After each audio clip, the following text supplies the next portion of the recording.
Hello everyone, welcome back. Today I thought I would film this outside because it is beautiful out here. Thought it would be a good space to talk about self-care. Mind the sound of crickets or cicadas or whatever that is in the background. Can't do nothing about it. So this video is about self-care for busy people. Just to give you a little bit more background on me, which I haven't done much in my previous videos. So I am a registered nurse. I've been a nurse working in exclusively women's health for the last 13 years. And for the last 5-ish years, I've been a certified coach and a meditation teacher. So I have a lot to say about the topic of self-care. It's a juicy one. What I know about women is that we are epic multitaskers. We often don't share our struggles. We don't like to appear weak or vulnerable or incompetent, although that's not exclusive to women. And in the push to prove ourselves as being worthy, we often ignore what our bodies are trying to tell us, what our spirits are trying to tell us. We also ignore our greatest superpowers, which are our intuition, our nurturing, our inner wisdom and truth, and our capacity for love. You know, women will do pretty much anything to look after the people that we love the most, but often to the detriment of our own health. We're not very good at looking after ourselves and tuning into ourselves because we're so hardwired to focus on others and care for the ones that we love. The other space that I have been in a lot in the past few years through my coaching work and meditation work is the entrepreneurial space. And this is another area where there's massive amounts of burnout because people are pushing themselves into the ground in the effort to be successful and prove themselves and create a business. And there's also this like super toxic, I think is toxic, hustle culture. All of the major entrepreneurial gurus out there talking about productivity and brain hacking and biohacking, which are mostly men, which is just interesting. There is this like pride around working non-stop 24/7 and being the most efficient you can possibly be, which ultimately leads, like, there are massive amounts of burnout in entrepreneurs. I've seen so many videos and blog posts and stories of how at some point as they were getting going, they ended up in the hospital or with a major health crisis, which is just not okay. It's not helpful to your business. It's not helpful to your mission, to who you're trying to serve in the world. And you are not helping yourself at all. Especially if you are your business. This is not sustainable. This is no way to live. There's no way to go about doing business. It's actually super risky. So for me, just to define the way I think about health for you. Health, in my opinion, health is not just the absence of disease. Health is a state of total alignment from the inside out. That's how I define health. Whole life health, whole being health, mind, body, soul, spirit, energy. It's a state of alignment from the inside out. And that's what I'm always trying to strive for myself and for the people that I'm serving. So what I've come to realize recently is that self-care, all types of self-care, is really just an effort to return to yourself. If you think about all the different things you currently would do if you were trying to engage in self-care, if you think about it and strip away what it really is that you're doing, it all comes down to trying to feel more like yourself again, or even more like your best self again. When we get under states of stress and overwork, overwhelm, burnout, too much stimulation, etc., the way I see it is you are somehow getting removed or out of joint, out of alignment with your true natural state of health, which is who you really are on a soul level, on an energetic level. That part of you is always centered, always wise, always has a greater perspective of what's happening and why it's happening. is able to make meaning out of whatever's happening, good or bad. That part of you knows what your physical body needs to be in your best state of health. And when you listen to your body, when you get used to listening to your body, you're tapping into that part of yourself. You're listening to those cues, those signals that are telling you you need to be doing this or you need to be doing that. So self-care is really just doing what you need to do to help you return to yourself, your true self. And that includes what you really want, what's really important to you, what's really true for you on a real soul level. So the tips I'm going to give you in this video are just my experience and what I've learned about what is most helpful to us to aid in returning to ourselves, to our true state of alignment and truth and knowing. So number one for self-care, and I believe this is the biggest one, especially with my background in meditation, of course, this is what I'm going to say first. You need time in quiet. We all need time in quiet. We are so overstimulated in our modern world. With everything, with the internet, social media, we're constantly listening to things, whether it's music, radio, podcast, TV. There's people around us all the time. We're always watching something or listening to something or doing something. Not to mention that a big value in our culture is being busy. You are a value if you're busy. There's this underlying belief about that, and I think it's ingrained into all of us. So time in quiet, I really believe, is one of the most powerful, efficient things to help us return to ourselves. To the point that I know for myself, like I have a 10-month-old baby running around now, and my spouse is home all the time since the pandemic, so I'm not alone very often. But I know for myself now, if I can go and have 10 minutes even, or even 5 minutes sometimes, to sit quietly by myself without any distractions or stimulation and kind of focus on my breath, just kind of get back to like this state of neutral, this state of almost nothingness. If I can have even just a few minutes in that kind of state, I can recover from a lot of overstimulation pretty quickly. The other thing that's well known out there is that our nervous systems, that overstimulation, it's not just like feeling like I'm not myself. Your nervous system gets overstimulated, overloaded, which is ultimately affects your whole body. That stress, that's overstimulation, lives in your body. You can feel it. And when you have a few minutes in quiet and you allow it to leave your body, it's amazing how recovered you can feel very quickly. So that's my number one tip. Time in quiet. If you get nothing else, a little bit of time in quiet every day. Quiet so that you can really hear that inner voice inside you, that voice of truth. My second tip is spend more time in your body. So this goes along with a lot of traditional self-care advice. Exercise, right? Diet, exercise, and sleep. If you look at most videos out there about self-care, it's about diet, exercise, and sleep. But I'm going to tweak that a little bit and say spend more time in your body. So what I mean by that is more time in the sensations of your body. That could be through exercise. Exercise is a wonderful way to get you more into your body, out of your head and into your body. When you're moving, when you're focused on the sensations in your body and what your body's doing, your brain kind of quietens. It's like a form of meditation. It goes sort of into neutral because you're focusing on this bodily task. So exercise is a great way to do it. It could be taking a hot bath. It could be getting a massage. It could be touch or intimacy or sex.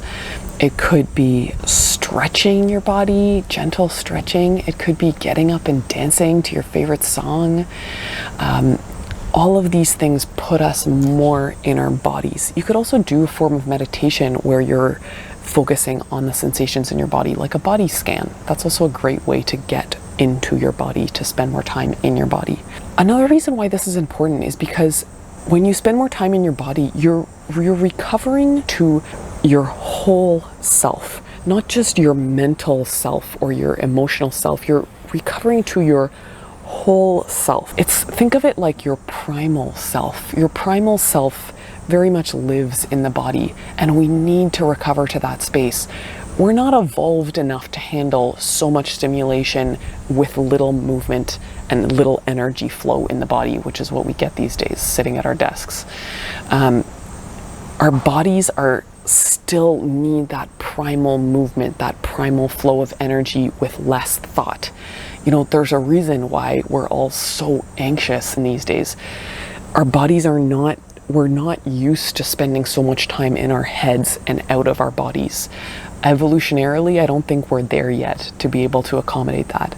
So more time spent in your body and out of your head will give you a lot more sense of balance and well-being. And it's a simple, mostly free thing to do. It also releases feel-good hormones. Most activities where you're spending time in your body, whether it's exercise, touch, sex, you're improving energetic circulation in your body, general circulation, which is moving energy, and you're releasing those feel-good hormones that are just going to increase your sense of well-being. Okay, number 3. For most people, self-care usually comes down to giving themselves some type of pleasure, me included. But what I want you to think about are the things you're engaging in for so-called self-care, is it short-term pleasure or lasting pleasure?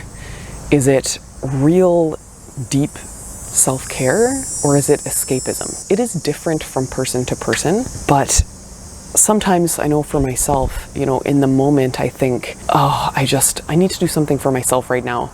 I really would love like a piece of chocolate cake or some chocolate or candy or something like that. And in the moment, I know it's going to feel so good and I'm going to get that big hit of pleasure. And before you do it, it feels like self-care. That's what I'm wanting, craving. It must be self-care. But then afterwards, I usually feel this sense of regret, possibly because it doesn't feel good on my digestion or my body, or it's just, I'm trying to avoid sugar for the same reasons or whatever. But those things usually don't feel like self-care after the fact. So if you're regretting it after the fact, or it doesn't feel like self-care after the fact, it's not self-care, it's escapism. It's that short-term pleasure. So I'm not saying that's a terrible thing. Sometimes you just need it. Sometimes, you're in survival mode and you just need it. I can't tell you how many times in the last year with a small baby and my hormones going crazy when I was like, listen, I'm very aware right now that what I'm doing is escapism, and I think that's just gonna be okay right now because I'm in a little bit of a survival mode and I just need to get through today, and that's okay. I'm first and foremost, be gentle with yourself, but then always make sure you're checking back in and looking at the bigger picture. How often are you engaging in escapism? If it's all the time and every day and that's your go-to way of giving yourself self-care, then maybe start to challenge that within yourself. Maybe start to question that. The next way that you can engage in self-care is a little bit less of the norm, but I think it's super powerful, and it helps with engaging in self-care more on a soul level, more on a much deeper level, a spiritual level, I think. Take some time to examine your current beliefs and possibly insecurities that are preventing you from slowing down and resting. I talked about that busy culture earlier in the video. And for so many people, even though they don't outright know that it's happening, the thought of slowing down and doing nothing or being quiet or meditating or resting is just so yucky and repugnant to them because they have this underlying belief that often runs really deep that their value comes from how much they do and what they do. That their worth, their value as a human being as a mother, as a worker, as a friend, comes from how much they do and what they're doing and just always being busy. And the truth is, it's not. You have value as a human being from doing absolutely nothing.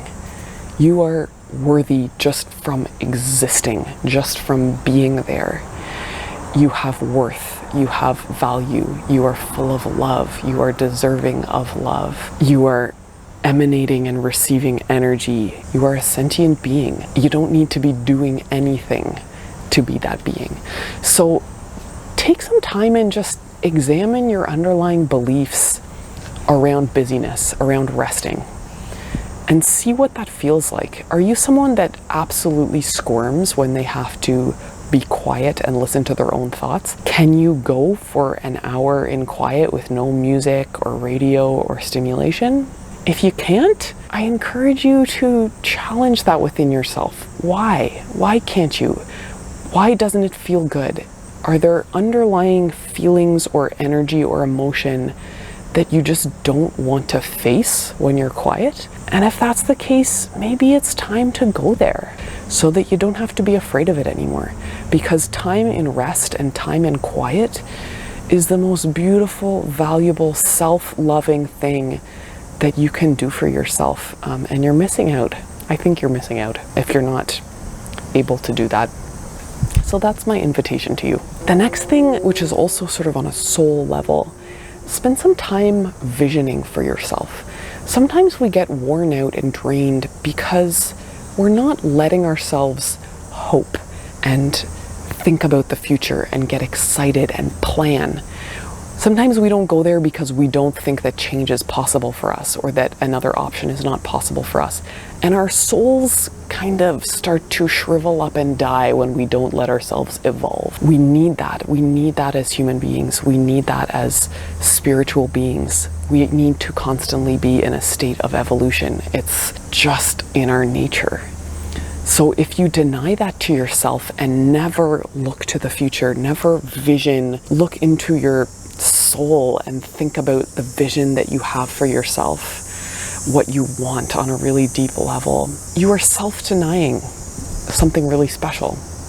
So that's my other soul-based invitation for self-care, is spend some time. Works great when you're journaling, and just write down, like, what do I want for myself? What do I want for myself in the future? What do I want 20 years to look like from now, 10 years from now? What are my goals? What are my hopes and dreams for myself? Not just as this detached being, this detached thing that's never going to happen. Think about it in terms of, like, anything is possible. Anything is possible, and I'm not going to deny myself that possibility that anything is possible. Because if you don't even allow yourself to think about it and dream, you're putting up some pretty major blocks inside yourself on a spiritual level. Okay, the next one I'll just touch on briefly, but it's pretty important.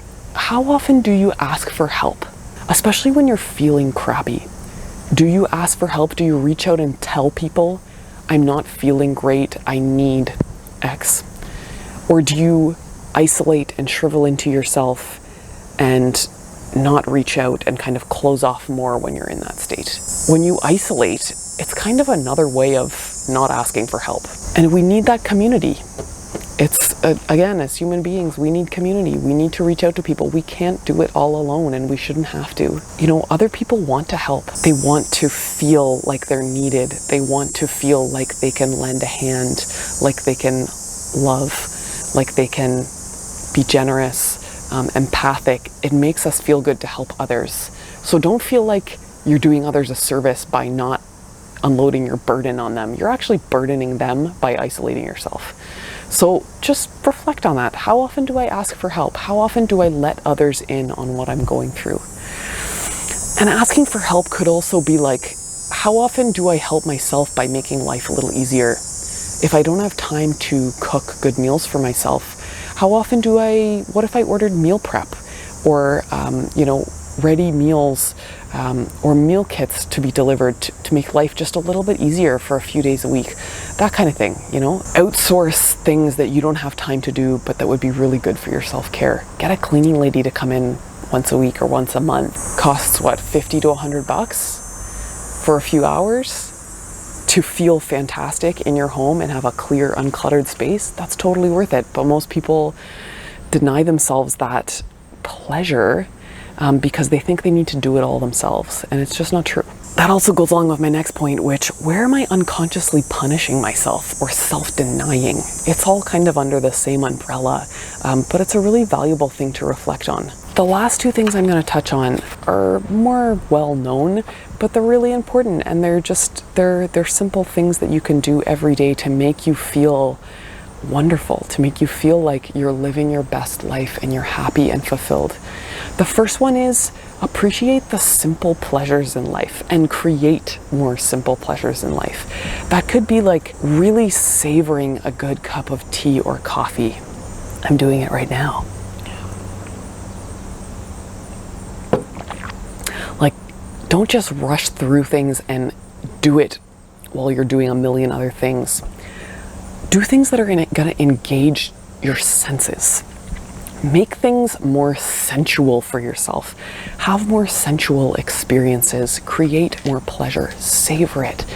Let yourself smile more often. One of the most powerful little things I started doing a few years ago is when I'm going for walks, when I'm walking somewhere, I let myself stop and literally smell the roses, smell the flowers. Whenever I see a flower, bend down and smell it.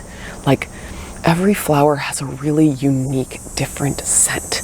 And it makes me take a second, appreciate this incredible little living thing that's like, how did nature even come up with this beautiful little thing that smells so unique and amazing and makes me feel wonderful when I breathe it in. And it's like, it takes 10 seconds for me to do that, but it puts a smile on my face and I instantly feel like, oh, like I'm so lucky. I have such a beautiful life.